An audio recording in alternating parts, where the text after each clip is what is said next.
class average on the exam was 55. 3 homework problems were on the exam. I'm a little puzzled by the fringe field problem. That was the one homework problem that was graded. It was graded on your homework, and I went back to your homework scores and they were 90%. You all did extremely well on that problem. But on the exam, it was only 40%. And so perhaps this is telling you something. And maybe it's telling me something too. I mean, to turn in a correct solution for homework is not very useful if you do not understand what you wrote down. The understanding, of course, is what matters, not that you somehow, one way or another, get a correct solution. If I had to judge you only on the basis of exam 1 and 2, forgetting the quizzes, forgetting the homework, then those with 80 or lower would fail the course, as of now. But of course, those who have between 80 and 90 are by no means home free. They are still in the danger zone. And anyone who has 95 or even 100, I cannot guarantee you that you will pass the course. That depends, of course, on how you will do in the future, the third exam and on the final. Today I want to discuss with you RC circuits. We already discussed RL circuits, now we get RC circuits. I have here a battery with an EMF V0, and I have here a switch connecting to a capacitor, and here a resistor, and I close the loop. When I have the switch in this position, the capacitor is going to charge up. I get a current I going in this direction. If I call this point A here, and this point P, and this point S, to make sure that we are on the same wavelength, I will call the potential over the capacitor, I will call that VA minus VP. The potential over the resistor is, of course, always I times R, is then V of P minus V of S. The question now is, what is the potential over the capacitor doing as a function of time, and what is the current doing as a function of time as I charge up this capacitor?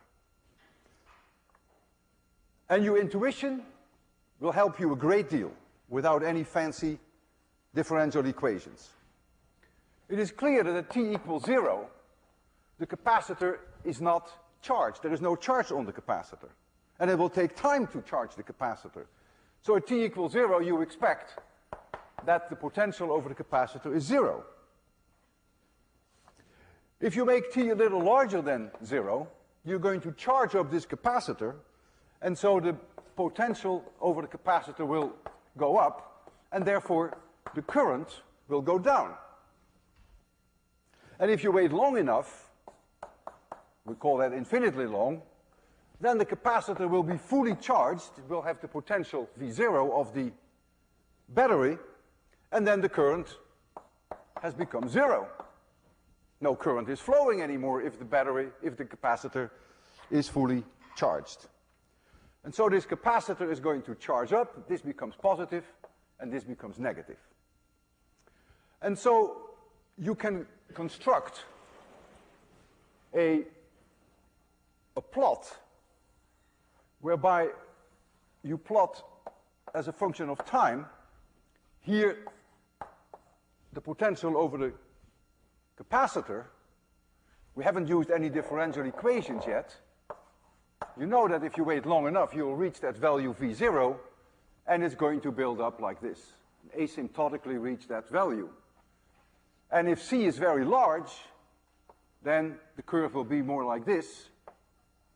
And if C is very small, then it will go much faster, of course, small c. The current, as a function of time, in the beginning the current will be high, but ultimately the current will die down when the capacitor is fully charged. So you expect something like this. So this you can do without any differential equations. Let's now do it the correct way. The closed loop integral of E dot dl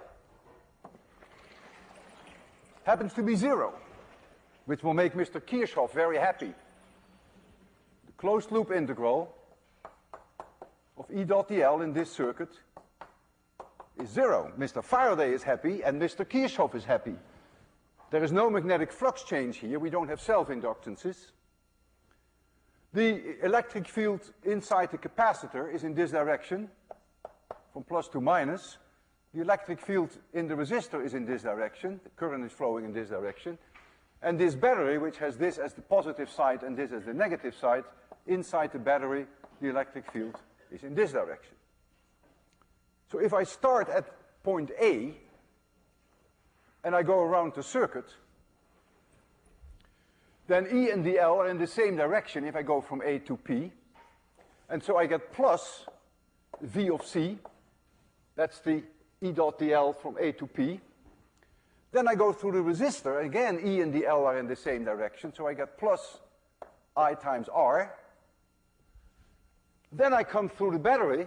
Now the electric field is opposing the direction in which I go. So I get minus V0.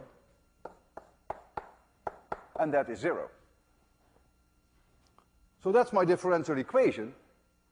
And I can write it differently because I know that I, the current, is dq dt, Q being the charge on the capacitor. And it's only if that number changes, if the capacitor is either charging up or discharging, is there a current flowing. And in addition, I know that V of C is Q divided by C. That's the definition of capacitance. And so I can write down for this V of C, I can write down Q divided by C. For I can write down dq dt. So I get R times dq dt minus V0 equals 0. And this is a differential equation in Q. We've seen an identical differential equation. It was not in Q, it was in I, but it had, of course, a completely similar solution. And the solution to this differential equation is actually quite simple. I will put it on this board. Q, so this is going to be Q as a function of time, is V0C times 1 minus E to the minus T over RC. If I take the derivative of this Q, then I have I, because I is dq dt. So I, which is dq dt, then becomes V0 times C. I get a minus sign. I get another minus sign. Then I get 1 over RC. And then I get E to the minus T divided by RC. So the two minus signs eat each other up. And I lose one C here. And so I get that the current, as a function of time, is V0 divided by R times E to the minus T divided by RC. So that's the curve at the bottom. And the potential over the capacitor is now very simple, because the potential over the capacitor is Q divided by C. And I already have Q here, so I simply have to divide this C out. So I get V0 times 1 minus E to the minus T over RC. And so that is the upper curve. And so we can now make a small table, and we can look at various values for T. Maybe I should do that here on the blackboard, because I don't want to erase anything yet. So we have T here, we have I, and we have V of C. And when T is 0, you go to your equation of I. So this is 1. So you have a current V0 divided by R. And you VZ Vc of c is 0. You can see that. If t is 0, you get 1 minus 1. Oh, sorry, I have to go here. You get 1 minus 1, so you see indeed that the potential over the capacitance is still 0. If you wait long enough, then the current must go to 0. That exponential function goes to 0. If you wait long enough. And your potential over the capacitance then reaches V0, which is exactly consistent with our solution. If you wait a time RC, that's called the time constant of this circuit. In the case of the current, it's also called the decay time of the circuit. Then, of course, your current is 1 over E times V0 divided by R. And 1 over E is a roughly 0.37, 0.37. So your current is down to 37% of what it was at the beginning. And after a time RC, the potential over the capacitor is 1 minus 1 over E times V0. And that is then about 0.63, 63. 0.63, 63%. In other words, if I go back here to my plot, and if I draw a line at time RC, then this value here is 37% of the maximum, and this value here is then 63%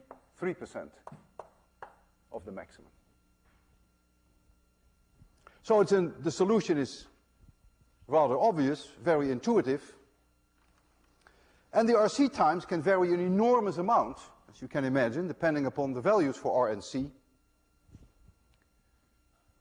If we have here an R and a C, and we want to know what the RC time is, convince yourself that the product of R and C indeed has units of seconds. Remember, we had L over R before, which had also units of seconds. RC also has units of seconds.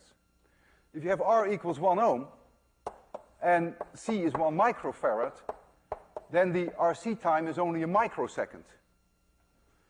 But if you have R equals 100 mega ohms, and you have this 1 millifarad, then this is 10 to the 5 seconds, which is longer than a day. And that would mean that it would take you even 3 days to reach 95% of V0. After 3 days, you would still have only 95% of the potential difference of the capacitor of the maximum value that you can get. Now what I want to do is I make a change here. I have here a conducting wire. I call this position 1 of the switch, and I'm going to put the switch in this position, position 2. And I can do that without any danger. Remember, I waited until this capacitor was fully charged. There was no current running. And so when no current was running, I can quietly take the switch and put it in this position. And what is going to happen now is, of course, this side is positively charged and this is negatively charged. So now you're going to get a current which is going to run counterclockwise in opposite direction. And what is going to happen is the capacitor is discharging now, and the resistor will dissipate the energy that is in the capacitor. The 1/2 CV squared energy stored in the capacitor is going to be dissipated in the resistor in terms of I square R, in terms of heat. And if you wait long enough, the current will become 0. So it should be obvious what's going to happen. If I return to this curve here, if I redefine my time equals 0, and if this is the moment that I put the switch in position 2, then I expect that the capacitor will discharge. You get a curve like this, and I expect that the current, which now becomes negative, it reverses direction, and I call that negative, and so the current will come like this. And if you wait long enough, of course, the current will again become 0. You have discharged the capacitor. So if you want the formal solution, you have to go back to the differential equation, and you take this term out, because it's not there. And now you have to solve this differential equation again, which is now utterly trivial. And I would like you to solve that differential equation. You couldn't have an easier one. I will give you the solution to I as a function of time, and you then will come up with this part. I as a function of time is exactly the same as this, except with a minus sign, provided that I call this t equals 0. So I redefine the 0 time. And so I as a function of time is the equation that you have here, but now with a minus sign. So you get an exponential change again, but the current has flipped over. I can demonstrate this to you. I have an electronic switch, so I go between 1 and 2. Every 4 milliseconds I throw the switch. And so what I have is, as a function of time, what we call a square wave. So this is my battery. And this time here, from here to here, is 8 milliseconds. This is time. And so this is that value V0. And the values that I have chosen for R and C, I will give them to you. The value for V0 here is 1 volt, and here, of course, it's 0. The value that I have chosen for R is 6 kilo ohms. And the value I have for C, I think, is 0.1 microfarad. Yes, that's what it is. And there's a reason why I've chosen these values. This is 0.1 microfarad. And so the RC time is 6 times 10 to the minus 4 seconds.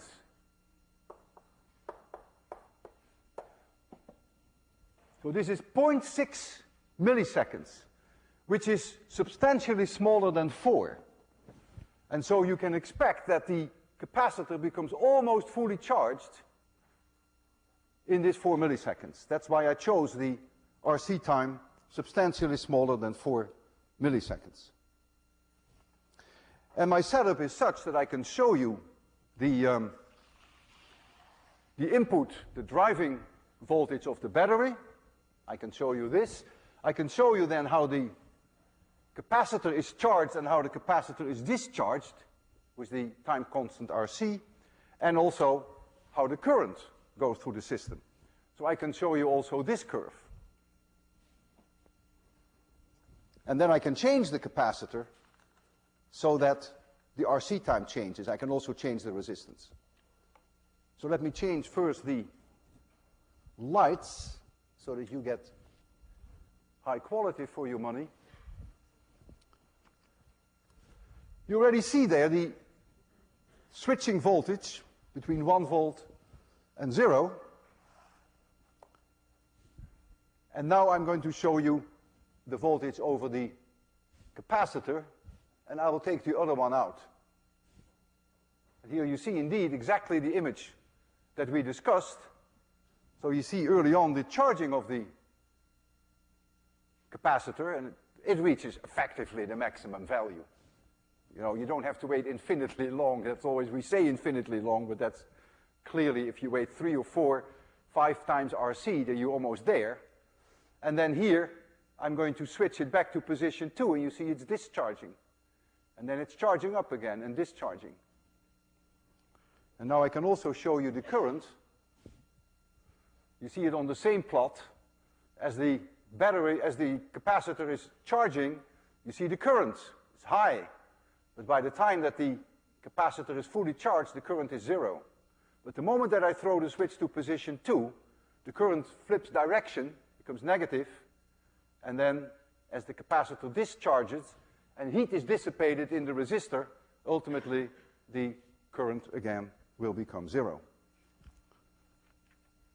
What I can do now is to increase my capacitance by, for instance, a factor of 5. So that would change my RC time to 3 milliseconds.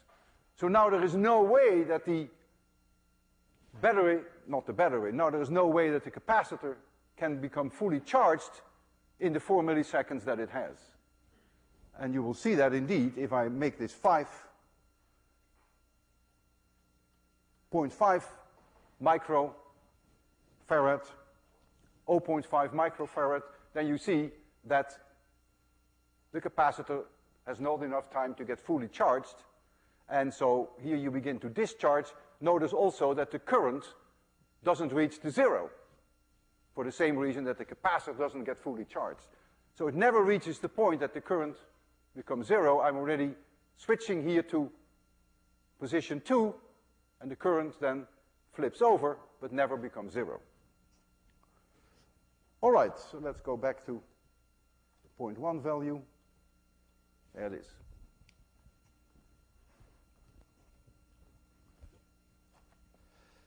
This is easier than LR circuits for the reason that we don't have to deal with Faraday's law.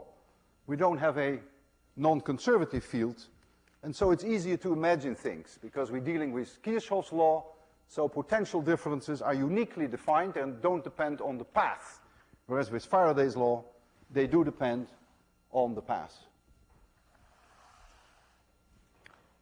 So now I want to change to a different subject, which is transformers. Transformers play a very important role in our lives.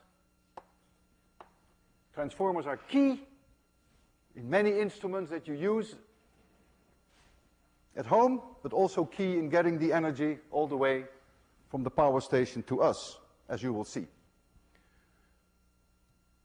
A full understanding of transformers is not easy. It's extremely complicated. It's really more like an engineering problem than a physics problem. I will give you a simplified version in which I leave a lot of details out, but the basic idea will be there. Here I have a coil, and I call this coil the primary.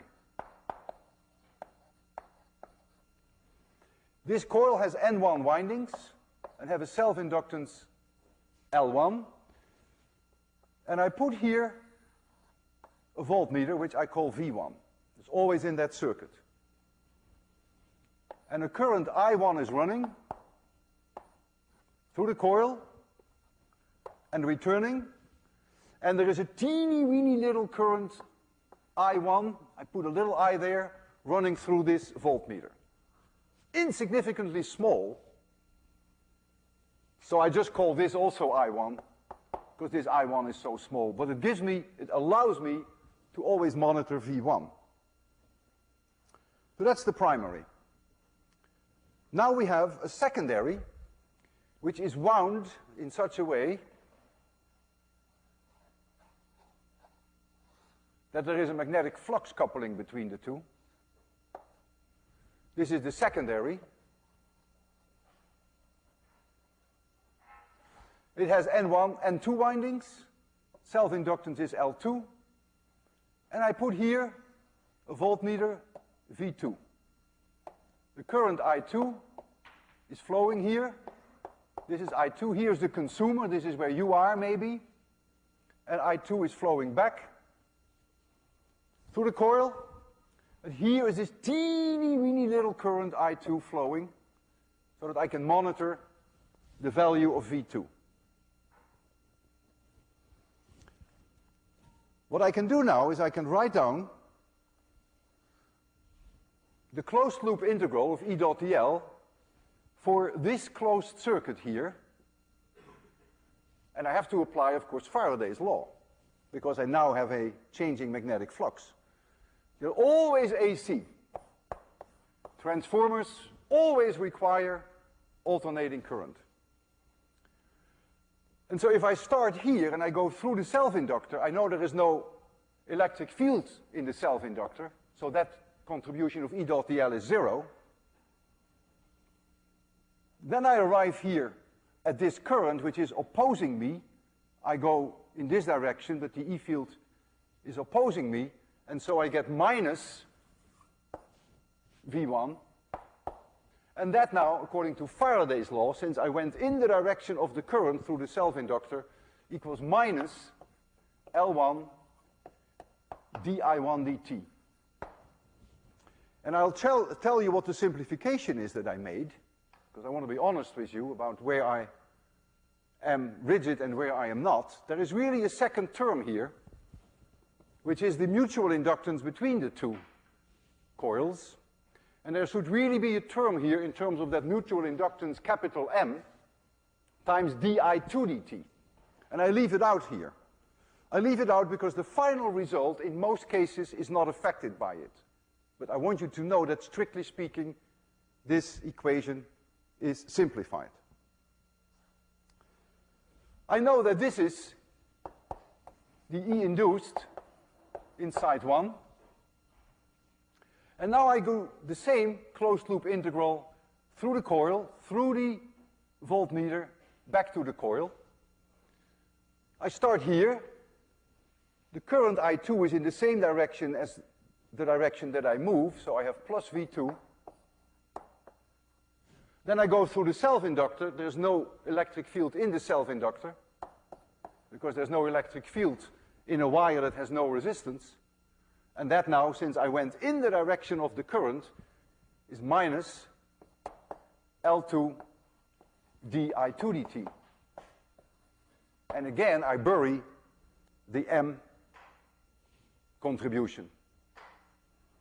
And this now equals the EMF induced in the secondary. But clearly, this is also N1 times d phi b dt with a minus sign. This is the magnetic flux change through one loop in the primary. The surface of one loop in the primary sees a magnetic flux going through it, which is changing with time, and that value d phi b dt is through one loop, but I have N1 loops, so I have an N1 there. And so in the secondary, I have N2 times the same d phi by dt if I have perfect magnetic coupling between the two loops, which is not always the case. And so now you see that I have that V2 over V1, if I take the magnitude, is now simply N2 over N1. That is an amazing result.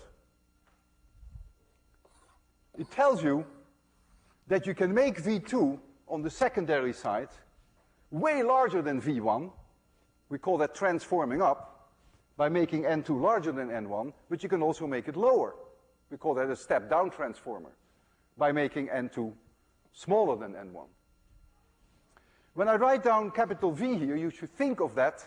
It's an alternating current, so you have cosine omega t's in there, or sines omega t's. You should think of this perhaps as the maximum value possible.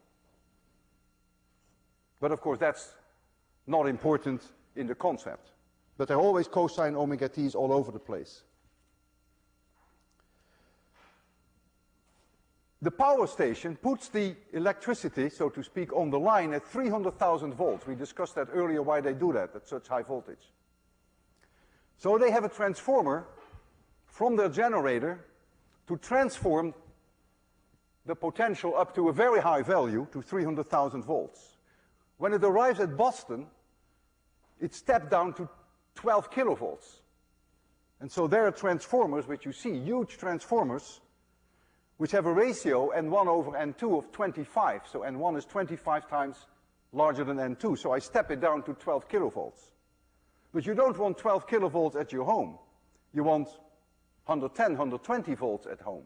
So when you look at these power poles outside people's homes, you see again transformers in these power poles, which bring it down from 12 kilovolts to about 120 volts. So there you have a ratio N1 over N2 of about 100.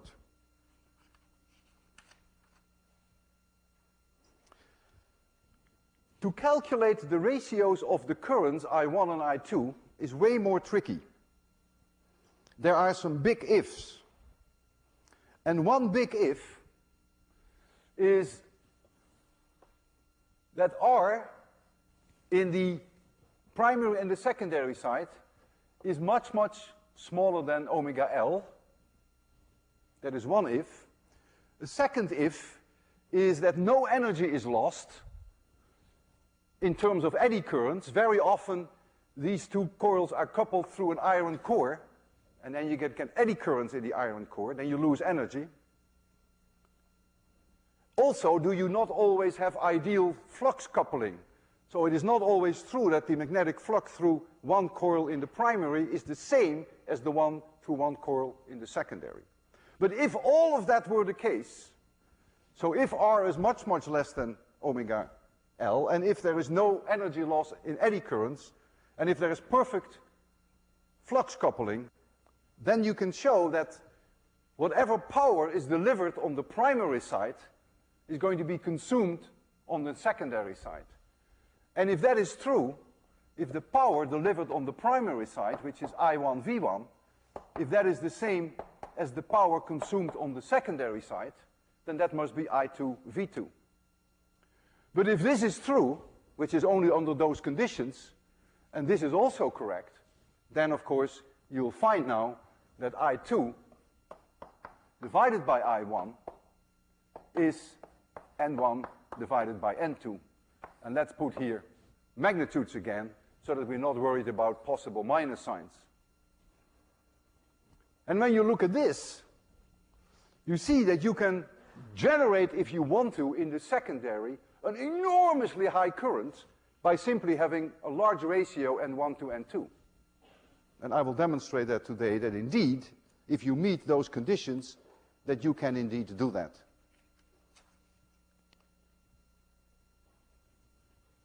I2 over I1, that's fine. V2 over V1, that's fine.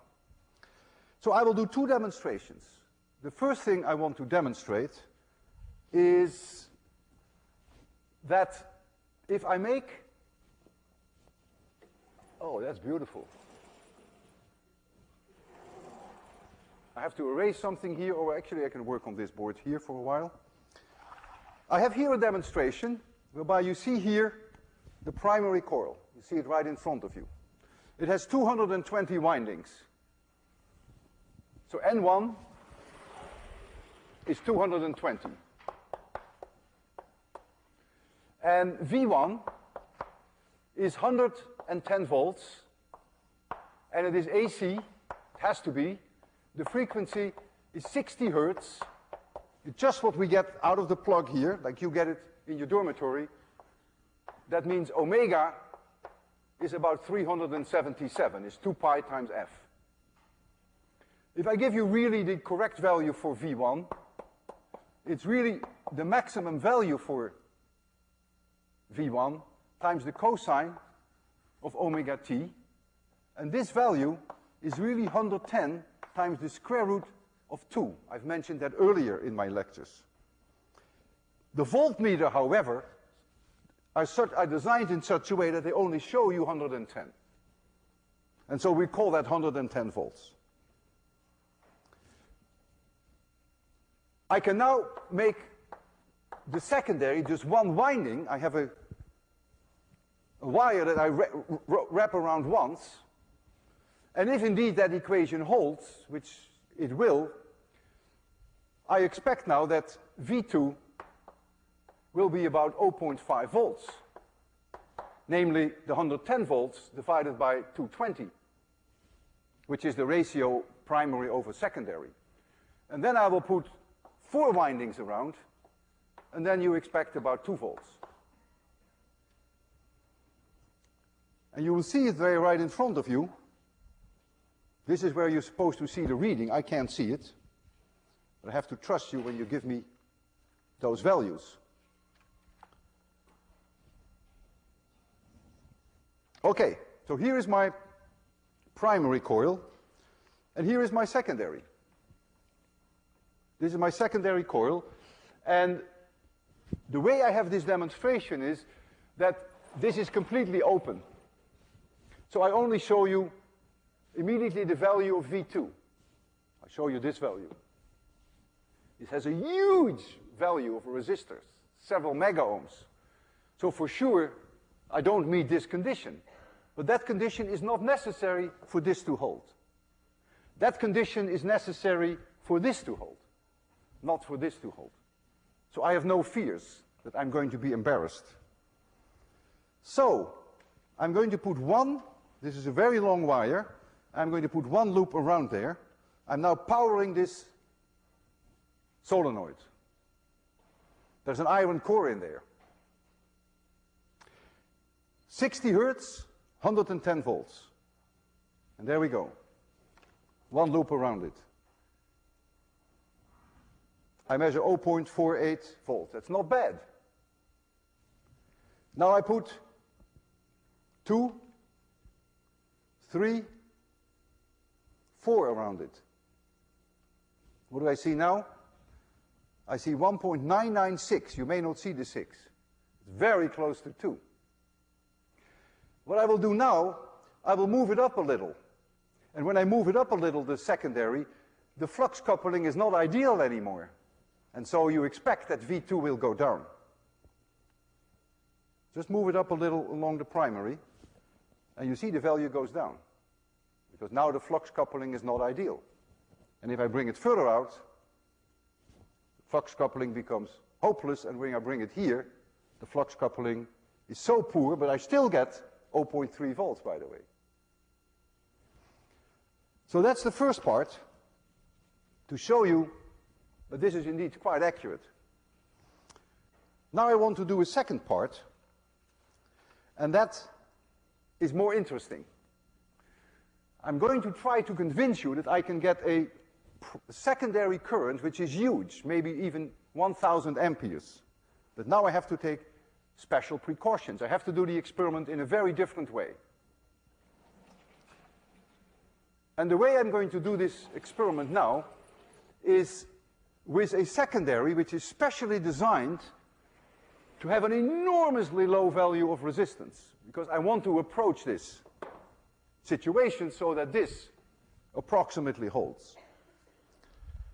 We have a very thick copper secondary, almost ½ an inch thick.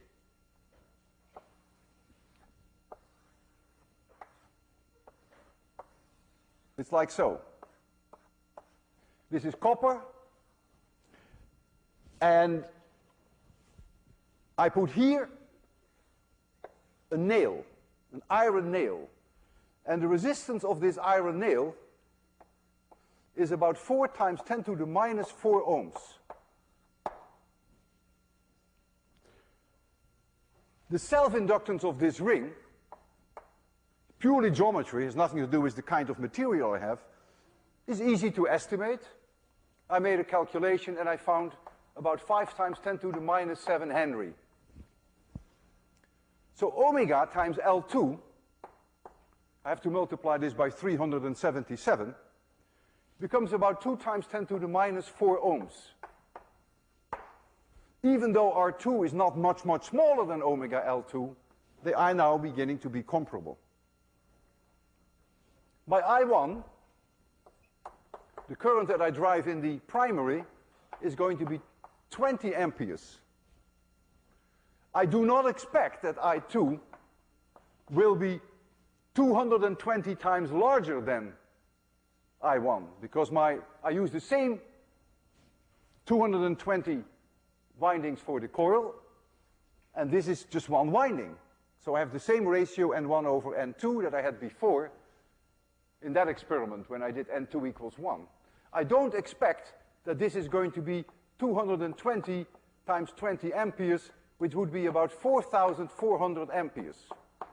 Because I am really not in the domain that R is much smaller than omega L. But I probably get 500 to 1,000 amperes. And if my current, I2, becomes 500 to 1,000 amperes, you can calculate what I square R2 is. Because you know R2, that's all in that nail. And that comes out to be about 100 to 400 watts. You better believe it that that nail is going to be red hot, is going to glow, and probably melt. And this is the idea behind so-called induction ovens. This is purposely done to get a very high temperature it's also done in welding to get very high currents.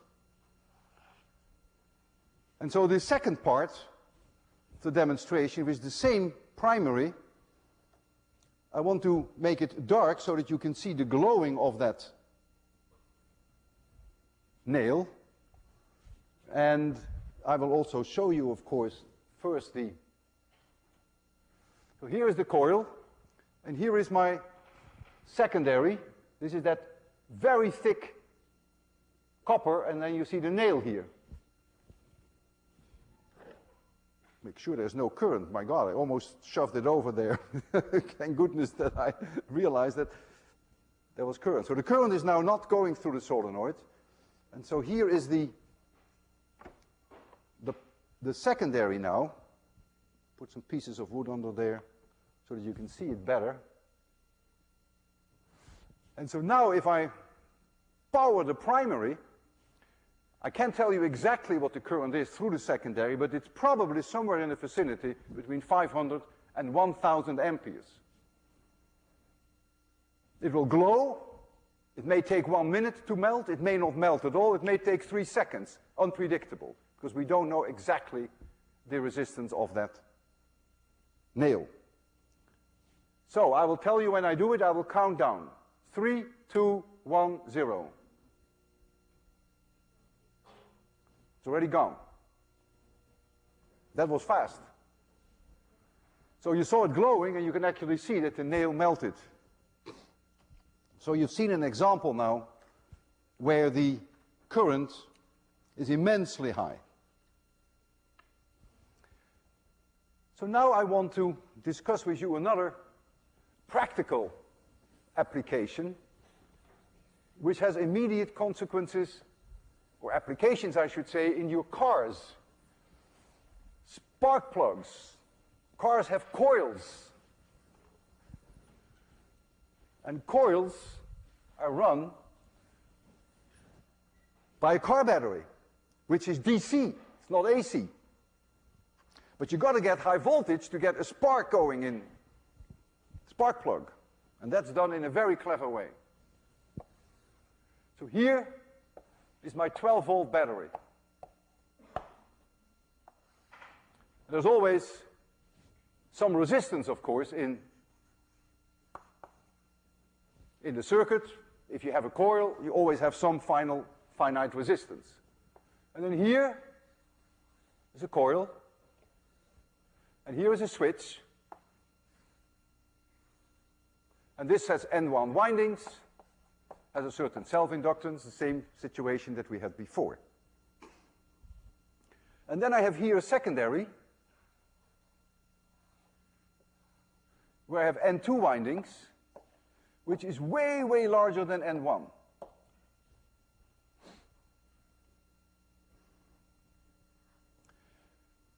I close the switch, a current is going to build up, and the time constant is L over R, seconds. We discussed that before. It's going to build up. And now I'm going to do something extremely cruel. I'm going to open this circuit, open the switch. Imagine what I'm doing. I'm cutting instantaneously the current. The current is going happily, reaches a maximum value after several L over R seconds, and now I open it up. So I get a huge value for dI1 dt. I1 is now the current in the primary. The current, of course, will die down on a timescale L over R, which is the new value for R. And the new value for R is the fact that I open it up, I make the resistance infinitely large here. And if the resistance is infinitely large here, my L over R time goes to 0. So that makes you see indeed why the I1 dt becomes enormous. With a 12-volt battery, you can easily get several hundred volts EMF now, because the I1 dt will, of course, create an EMF, an induced EMF in that circuit, because you get a d phi dt. You get an enormous change in the magnetic flux here, which is directly coupled to the current. And that induced EMF could be several hundred volts. But now look at the secondary. The secondary has an N2 which is way larger than N1. So the induced EMF in the secondary is very roughly N2 over N1 times the induced EMF in the primary. That was the ratio that we had earlier, the V2 over V1, remember, was N2 over N1. So now I get in the secondary an absolutely horrendous potential difference. I could get up to 1,000,000 volts if I want to. In your cars, that is not necessary. It is enough in your cars that you get here something like 10 kilovolts. And that will comfortably give you a spark over your spark plug. And so what is happening with your car, without you realizing it, there is a circuit that closes and opens and closes and opens and closes and opens. And it's only when you open it that you get this pathetic high voltage here and that the spark flies over. And if you run your engine at 3,000 RPM and you have a 4-cylinder, that happens 200 times per second. But it is the braking that does it. And I can demonstrate this to you. We have a very special spark plug. Maybe it should not be called spark plug. It's a beautiful device. You'll see it all the way over there.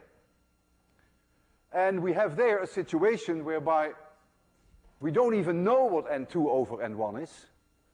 This is ancient work of art, probably built in the 19th century, or maybe early 20th century. We think that N2 over N1 is at least several thousand, but let's say it is 10 to the third, but it could be way higher than that, we don't know.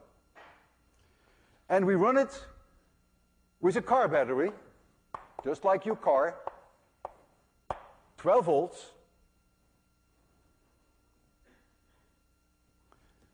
We let the current build up in the primary, just like we have here, and then in a very cruel way we open the primary, and we create in the secondary up to 300,000, 400,000, 500,000 volts.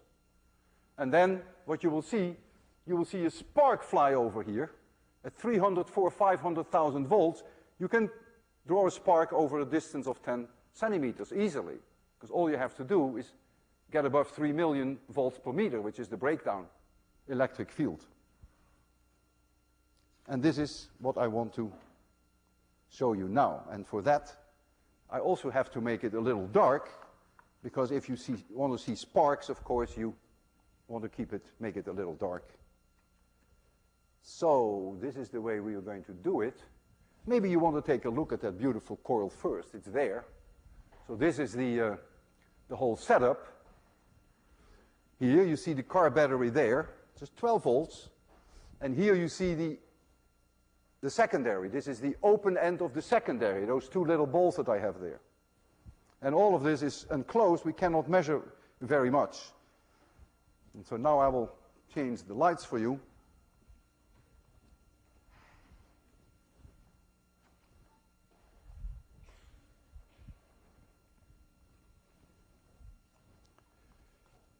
Okay, I'm now running a current through the primary. And that current is about, oh, we don't even know what the current is. I can't tell you. All I can tell you is now I will open up the current in the primary. So, boy, I didn't mean to kill myself, but I did in the process. Okay, I open up the switch, and every time that I open it, you see there this enormous voltage at the secondary. This is the way that your car coil works, and that you get sparks in your spark plug. That is an enormous potential difference there. We can also set this in such a way that it opens and closes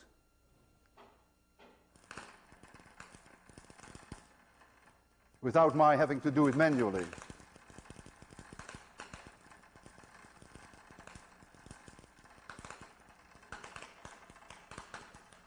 And then you see, you get an idea of how your spark plug works, but that's not the reason why I showed it to you. This is such a wonderful piece of engineering. And a lot of research was done in the early part of the 20th century with instruments like this. It was named after the person who invented this, which is Ruhmkorff. And when I was a student, we always referred to this instrument at the Ruhmkorff.